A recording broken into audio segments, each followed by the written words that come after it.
The Braves now possess something they haven't had in a lot of the early goings this season, momentum. And now it's a matter of doing something with it. The Red Sox are coming to Truist Park, and against a team with plenty of issues right now, Grant, the Braves need to build off a series win over the Brewers, the first versus a team with a winning record. Yeah, and these series wins have been a little bit harder to find than we thought they would be. When you looked at the Braves schedule coming out of the month of April, you had a few teams you should have won some series against that you simply did not. They split with the Reds. They lost a series to the Nationals. They lost a series to the Rangers. Those we can kind of look at as somewhat of a missed opportunity. But now you have a Red Sox team that is coming in really scuffling. I think they're 10 games back in the American League East, entering Monday's games. That's a tough place to be in the second week of May for a club that went out and spent money, has some stars already on its roster, and was looking for a place in October in what is annually, perennially, the toughest division in all of baseball to win or even compete in some cases. But for the Red Sox, it's all gone wrong this year. And the Braves need to take advantage of a series like this to beat a team while they are down. I mean, you're going to see a couple of good starting pitchers. I know we'll get into that, but the Braves offense with Ronald Acuña Jr. really starting to show signs that he is back to being that guy. This was the momentum that comes from that series win, among the many great things about beating one of the better clubs in the National League. Now you got to capitalize on it. Take 2 steps towards getting back to 500. 2 steps in a 2-game series here. Kyle Wright going against Garrett Whitlock on Tuesday, Ian Anderson and Nathan Eovaldi on Wednesday. And, again, the trend here, the theme here, it's all about continuing that trend of looking like the defending champs. And you mentioned Ronald Acuña Jr. And a big reason why the Braves do look like that again is they're getting MVP level production from him. A ridiculous weekend. He now has an 866 OPS, 149 WRC plus. I know I'm going out on a limb here, Grant, forecasting a big series for him against the Red Sox, one of the best players in all of baseball. But their starters have been mid-tier. The bullpen's awful. It's 26th in Fangraph WAR. They've blown a league-high 9 saves. Only 4 teams have given up more home runs than the Boston has so far. Acuna playing in 4 straight games for the first time since his return at an OPS over 1250 in that last stretch against the Mets and the Brewers. Keep him in, Grant, and let Ronald Acuña Jr. cook.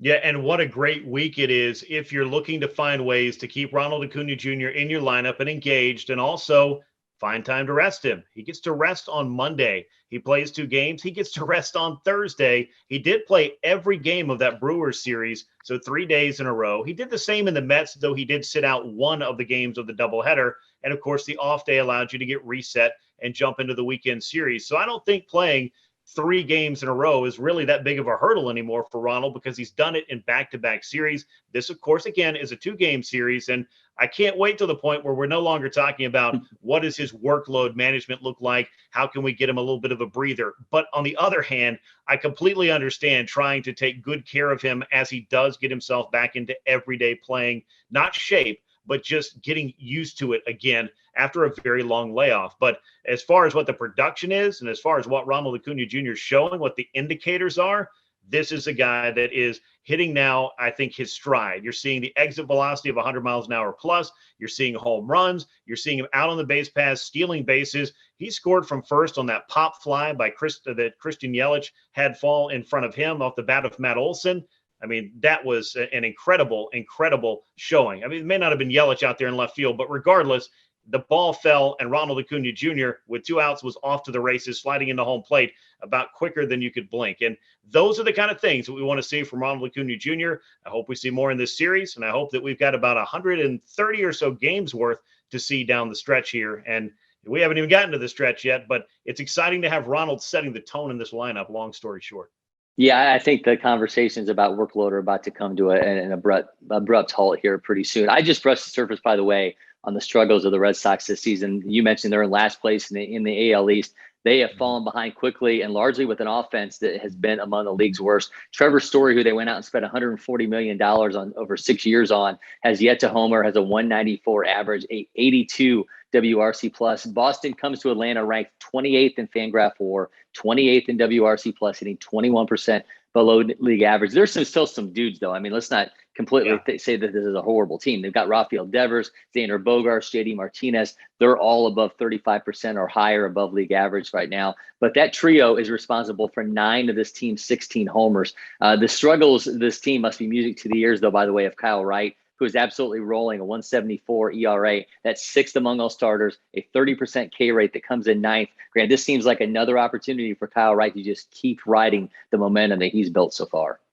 It really does. And each start that you go through, and I know that at some point there's going to be some hiccups. There's going to be a start that you say, hey, that wasn't his night, but he just continues to show me different layers of the success that he has been able to tap into this year.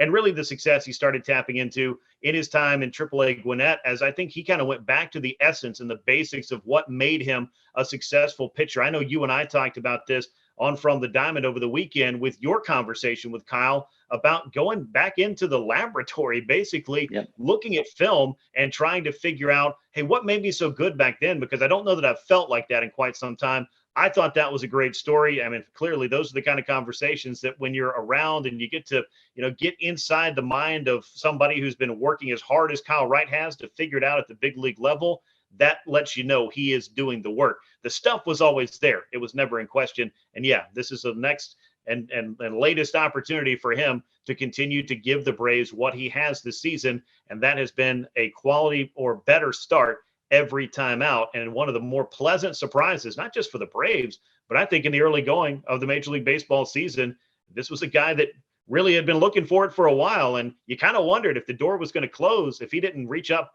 and grab the brass ring and show the Braves something this year. And man, has he ever exceeded those expectations. Yeah, I wish we all could go back and watch, go back to those films of us from college back when we were in our heyday, huh? Right? Go back and watch. We were at the top of our game. It's like how Wright gets you from those days of That's right. Okay. Well, Ian Anderson again gets the ball on Wednesday. He has a 2.45 ERA in his last four starts, coming off of a start in which he held the game's best offense in the Mets to one run. Now he gets a crack at a team that is largely struggling. Talked about him building momentum being a theme here with all this team, but it plays right into him. A 200 average against in this four start stretch for him. Boston, again, a team that's struggling, and Ian Anderson looking to build off of a strong start against the Mets. Again, I think this is a strong opportunity for him, just like Kyle Wright, to do exactly that.